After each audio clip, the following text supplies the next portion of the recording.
Hello everybody, how are you today? I hope you are full of energy because we are about to start lesson 5. You have learned so many things so far and now it's time for one more lesson. Olá pessoal, tudo bem? Eu espero que estejam bem animados porque hoje começaremos a lição número 5. E vocês já aprenderam tanto desde a lição 4, não é verdade? Então venha comigo para mais um aprendizado. Hoje nós vamos falar sobre família. A família é o primeiro grupo social a que pertencemos e entre todas as instituições sociais é aquela com a qual mantemos contatos mais íntimos. Grande parte da nossa vida e os acontecimentos importantes em geral, nascimento, casamento, morte, o indivíduo vive na família. Pelas funções que desempenha, é considerada a instituição fundamental na sociedade. Nesta aula, você irá acompanhar Rosa e a sua turma, conhecendo-se melhor e falando sobre as suas famílias. Você estudará como perguntar sobre a aparência física de alguém e como responder esse tipo de pergunta. Para isso, você verá não apenas itens de vocabulário sobre características físicas, como também o possessive case, também conhecido como genitive case, para designar quem possui determinadas características, como também o genitivo, usado para indicar posse em geral. Outro assunto a ser estudado é o tempo verbal present simple. Ele será utilizado nesta lesson com o verbo to have, o verbo ter, para dizer quais características uma pessoa tem.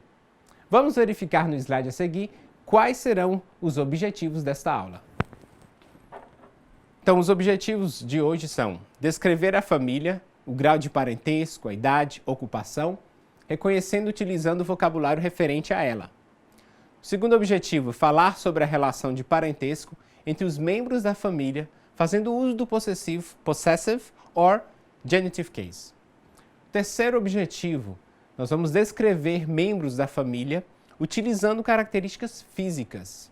E para encerrar, o quarto objetivo é perguntar sobre relações de posse ou pertencimento utilizando whose e distinguindo de outras questions words. No seu livro didático, a conversa no pub despertou a curiosidade dos rapazes sobre a família de Rosa. Veja no diálogo na página 110. Rosa, ao falar da família dela, menciona os graus de parentesco. No tópico a seguir, você estudará os family members. Vejamos na tabela no slide a seguir como denominamos os membros da família. Então, nós temos great-grandfather, great-grandmother, grandmother, grandfather, granddaughter, grandson, father, mother, daughter, son, brother, sister. E para encerrar, uncle, aunt, nephew e niece. Além dos family members, existem outros termos relativos à família. É o caso de parents, que significa pais. Parentes, em inglês, é relatives, ou seja, temos aqui falsos cognatos. Portanto, preste atenção quando for utilizá-los. Há algumas palavras que indicam uma maneira mais carinhosa e afetuosa de referir-se aos nossos relatives. Por exemplo, você pode chamar seus parents de mom and dad, ou ainda mommy and daddy para crianças. Quando você estiver conversando sobre sua family, pode ser que você precise se referir aos seus irmãos e irmãs conjuntamente. Nesse caso, se utiliza a palavra siblings. Para referir-se aos seus siblings, você pode chamá-los de sis e bro. E os seus avós poderão ser chamados de grandma e grandpa. E ainda, uma tia pode ser chamada de uma forma mais carinhosa, utilizando-se auntie. Vamos verificar no slide a seguir como você diz se você não tiver nenhum irmão ou irmã. Então nós temos I am an only son, sou filho único. I am an only daughter, sou filha única. E, para encerrar, I'm an only child, sou filho único. A palavra child significa criança, mas também é utilizada para se referir a filho ou filha, sem distinção de gênero. Da mesma forma, children é utilizada quando se fala em filhos. E, falando em filhos, os pais muitas vezes escolhem uma pessoa especial para ser como um pai ou como uma mãe para a criança. Essa pessoa se chama godfather, padrinho, e godmother, para madrinha. Existem relações de parentesco que se dão devido a um segundo ou terceiro casamento do pai ou da mãe. Vejamos no slide. Stepfather, padrasto. Stepmother, madrasta. Stepson, enteado. E stepdaughter, enteada. Também existem pessoas cujo parentesco conosco se dá em função do casamento, ou seja, não são parentes related by blood, né, de sangue, e sim parentes por meio da lei, em inglês, in-laws. Veja os nomes desses parentes em inglês no próximo slide. Então nós temos lá mother-in-law, né, que significa sogra, father-in-law, é o sogro, brother-in-law e sister-in-law, cunhado e respectivamente cunhada, son-in-law, é o genro, e daughter-in-law, nora. Reconhecer os graus de parentesco é importante para que você consiga identificar como se denominam os membros de uma família em língua inglesa. Depois de estudar esse vocabulário, é importante praticar a sua compreensão realizando as Activities Family Pairs, Family Charades and Victor's Relatives na página 112. Você viu que aunt em inglês significa tia. Mas tem outra palavra que pode ser confundida com aunt devido à semelhança sonora, a palavra aunt. Veja a variação da palavra aunt no inglês americano e britânico na página 103 do seu livro. Ao escutar o áudio, você percebeu que há uma diferença de pronúncia de acordo com a origem do falante, se britânico ou americano.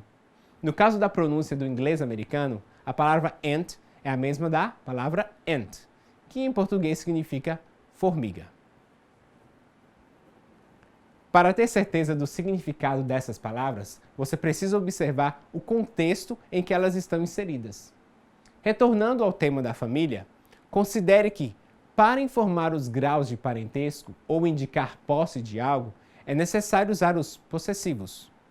Este será o próximo conteúdo a ser estudado. No diálogo em que Rosa fala aos amigos sobre a família, ela diz: vamos conferir. My mother's hair is short, curly and light brown, and she has hazel eyes. Nesta frase, Rosa está referindo-se ao cabelo de sua mãe. O que garante a ideia de posse é o uso de apóstrofo S depois da palavra mother. O possessive case, também chamado por alguns de genitive case, nada mais é do que uma indicação de posse entre a palavra que apresenta apóstrofo S em seu final com relação à palavra seguinte. Em outras palavras, quem possui algo recebe o apóstrofo S, e aquilo que é possuído vem logo a seguir. Na tabela a seguir, você pode visualizar 3 utilizações do possessive case. Observe que a primeira oração está no singular. Acrescenta-se apóstrofo S à palavra uncle quando tiver no singular para demonstrar a posse daquilo que vem a seguir. No entanto, quando a palavra estiver no plural, uncles, acrescenta-se apenas seu apóstrofo, não se duplicando o S. É o que acontece no último exemplo. Então nós temos my brother's names, né? Apenas apóstrofo. Lembre-se que na formação dos plurais das palavras em inglês, existem os plurais irregulares. É o caso de, por exemplo, person, que no plural fica people. Ou ainda woman, que no plural fica women. Como essas palavras não recebem o apóstrofo S do plural, disse que elas são plural irregular. Neste caso, o acréscimo do apóstrofo S funciona normalmente. Então, nós temos aqui Carlton sometimes gets lost with people's others. Então, people, plural irregular.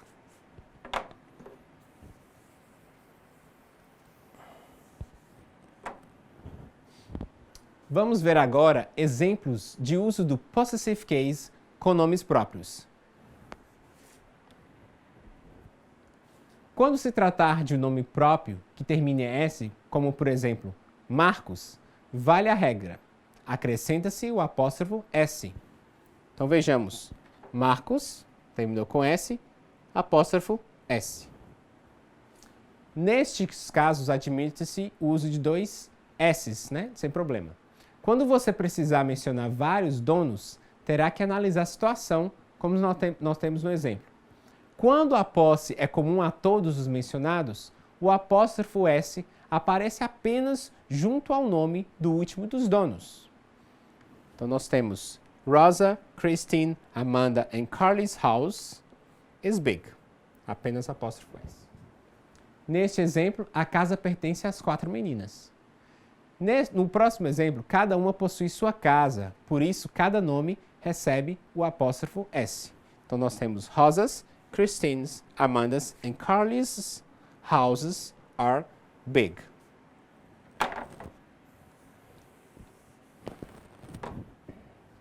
Após estudar o uso do apóstrofo S para indicar posse, realize as atividades to be or possessive e the Glen, escolhendo entre o apóstrofo do verbo to be e do possessive apóstrofo S na página 115.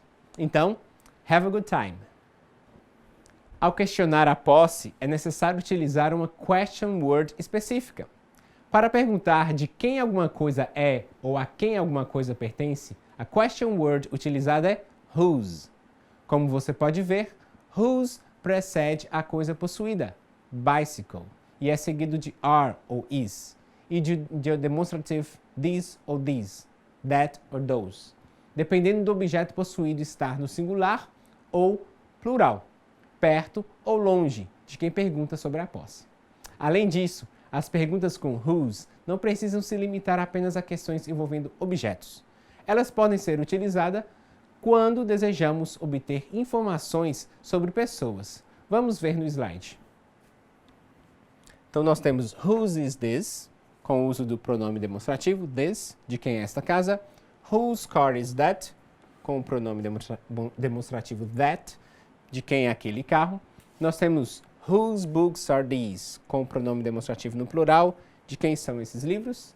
E com, além de objetos, com pessoas também. Whose child is this? De quem é esta criança?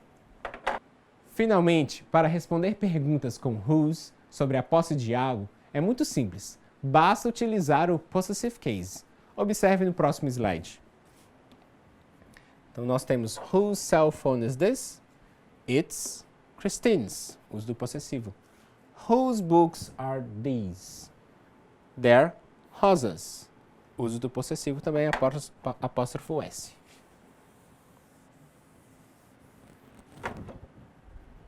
A partir deste conteúdo, você já tem informações para questionar e informar sobre posse e pertencimento. É hora então de colocar em prática.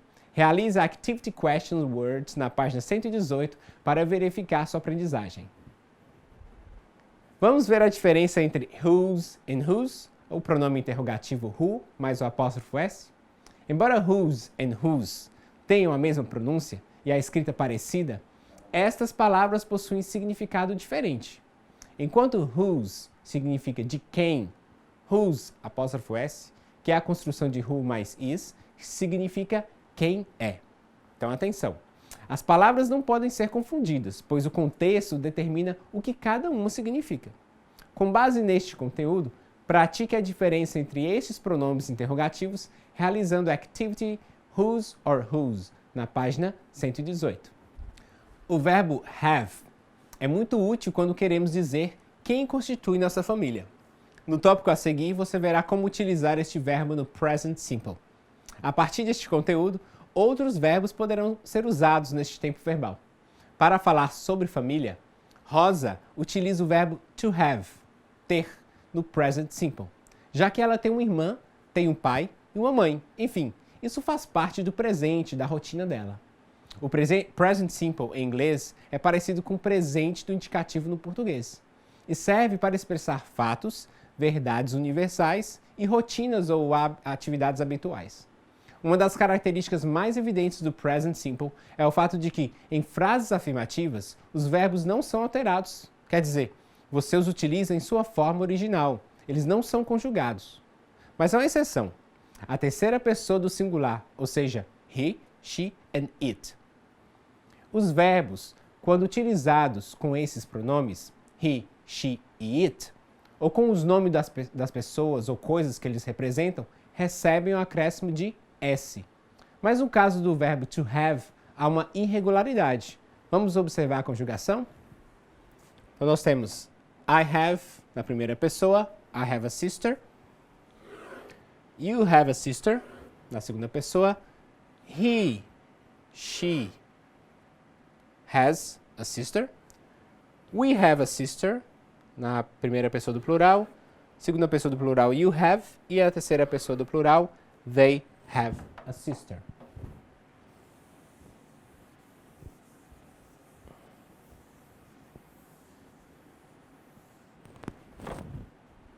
A segunda característica do present simple é que, como os outros tempos verbais em inglês, ele possui um verbo auxiliar. Os verbos auxiliares em inglês não possuem em si um significado, quer dizer, não podem ser traduzidos, mas têm duas funções. Primeiro, indicar qual é o tempo verbal da oração.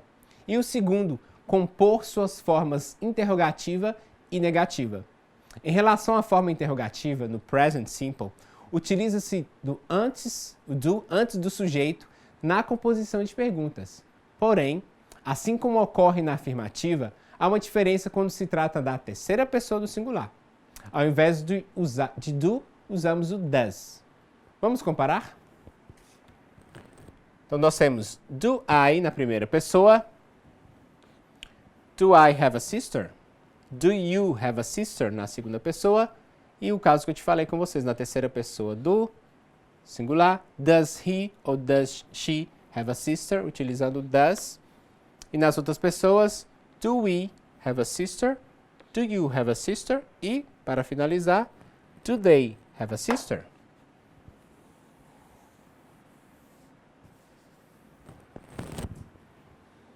Como você pode perceber, o S, que marca a terceira pessoa, se desloca para auxiliar does, enquanto o verbo principal não sofre modificação alguma, ou seja, permanece have para todas as pessoas. Já para a formação de negativas no present simple, é necessário mais do que simplesmente acrescentar a partícula negativa not junto ao verbo. O auxiliar deve estar presente cumprindo a dupla função de indicar qual é o tempo verbal da oração e de compor a forma negativa. Vamos conferir no slide. Então, nós temos I do not, ou a forma contraída, don't have a sister. You do not or don't have a sister. He does not or he doesn't have a sister. She does not, she doesn't have a sister. We do not or we don't. We do not, you don't. They do not, they don't.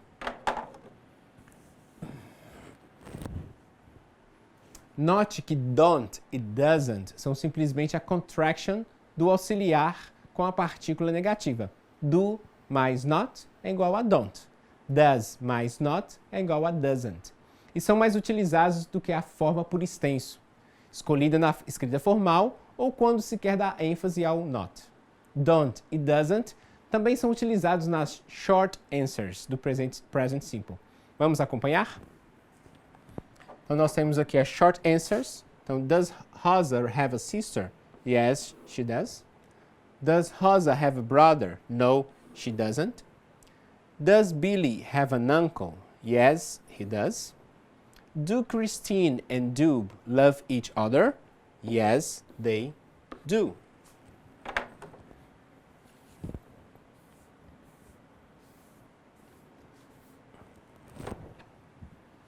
Como você pode ver, o mesmo auxiliar que é utilizado nas questions é o que se usa nas short answers. Além disso, é importante lembrar que, exceto em contextos informais, é sempre melhor utilizar as short answers ao invés de responder simplesmente yes ou no. O present simple e o verbo to have são muito usados no dia a dia.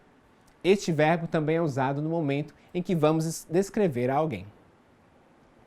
Depois de muito falarem sobre a família de Rosa, a garota pergunta sobre a família de Victor. Acompanhe a conversa na página 122. Quando Victor descreveu a aparência física de sua irmã para Rosa e Billy, ele utilizou dois verbos diferentes, o verbo to have e o verbo to be, já que precisava dizer como ela é fisicamente e que outras características corporais ela tem. Victor utilizou alguns adjetivos para descrever a sua irmã Rebecca. Eles são relacionados a tipo de cor de cabelo, olhos e altura. Ele disse: Her hair is little red. She's medium height. Veja outros adjetivos na página 123. A partir deste vocabulário, você pode realizar a Activities Who is this person? Na página 125. Utilizando o verbo to be e o to have associado a este vocabulário, é possível que você já consiga descrever pessoas. No entanto, é necessário estudar a ordem dos adjetivos para que a comunicação seja feita de maneira adequada. Você já viu que os adjetivos em inglês têm que estar colocados em posição específica quando estão junto ao substantivo? Logo à sua frente? Ao usar mais de um adjetivo para caracterizar um mesmo elemento, não se deve usar vírgula entre eles. É por essa razão que, ao descrever a sua irmã Patrícia, Rosa disse: She has shoulder-length wavy dark brown hair. Ao se utilizar mais de um adjetivo para algo ou alguém, devemos obedecer uma ordem. Vamos ver. Então, nós temos order of adjectives, ordem dos adjetivos. Então, primeiramente, nós temos adjetivos que expressam opinião, né? Bonito, interessante, etc. Nós temos adjetivos que expressam size, tamanho, altura, comprimento, etc. Age, idade. Shape, o formato. Color, cor. Origin, origem. E material, material. Então, seguindo essa ordem aí dos adjetivos.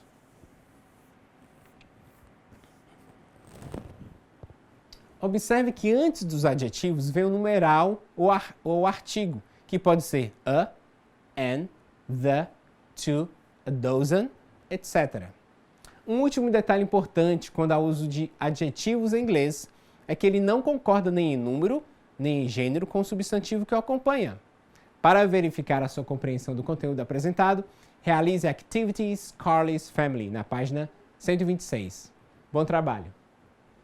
Nesta lesson, você acompanhou a Rosa e Victor falando sobre suas famílias. A partir dessas conversas, você pôde estudar o vocabulário utilizado para identificar os membros da família. Conhecer os possessive cases, que por meio do acréscimo de apóstrofo S ao possuidor, indicam a relação de posse dele sobre o termo seguinte. A descrição física de uma pessoa foi outro item abordado nesta aula. E você pode observar que são utilizados dois verbos para fazê-la. O verbo to have e o verbo to be. Você estudou o present simple, tempo verbal utilizado para expressar verdades universais ou rotinas e atividades habituais. Você viu como a conjugação dos verbos na afirmativa é simples.